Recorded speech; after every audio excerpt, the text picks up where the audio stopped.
in East Palestine, and don't forget Nagley, and don't forget Crestview, and don't forget Salem, and don't forget Latonia, and don't forget Columbiana proper. This is my home. This is where I live. I have 8 or 9 employees that actually live in East Palestine. My son's basketball team played East Palestine. I know this district extremely well. Emotional words today from State Senator Michael Ruley at a hearing in Columbus. He had praise for the Ohio EPA and everyone helping, but he is concerned about the future for people living in and around the train derailment site. Good evening, I'm Dave Sess. I'm Lindsay Watson. WKBN was the only local television station in Columbus today as lawmakers talked about what happened and what's next. A big part of today's conversation focused on that controlled explosion, which happened February 6th, 3 days after the derailment. First News reporter Abigail Cloutier is in Columbus tonight and begins our coverage. Good evening, David and Lindsay. At that Senate Select Committee for Rail Safety, Senator Mike Ruley of Salem spoke passionately on the derailment. You heard him just a little bit ago.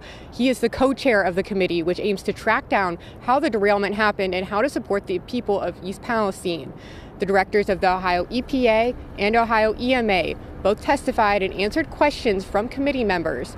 Senator Ruley says he's heard concerns from many in his district on health and safety. Ruley shed a little light on the night the officials decided on the controlled release, stating though it was not a perfect decision, it was a necessary one. When we did the controlled burn, there was really not a choice. And if you were there, if the public was there to watch it, the governor, our governor, on his phone had Governor Shapiro. So there's only 50 states, and you have 2 governors making the decision together to do that controlled burn.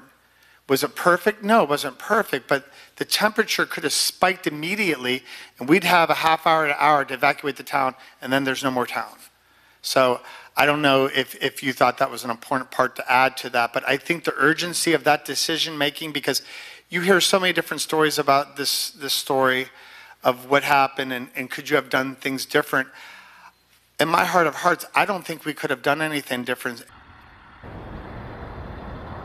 Ruley adding that the temperature in those cars could have spiked at any moment. It wasn't really a gradual rise, but it could have spiked and blown the cars up, and they would have had as little as half an hour to evacuate town. Coming up later tonight, more details on where senators want to move from here in helping East Palestine. Live in Columbus at the State House, Abigail Cloutier, WKBN 27 First News.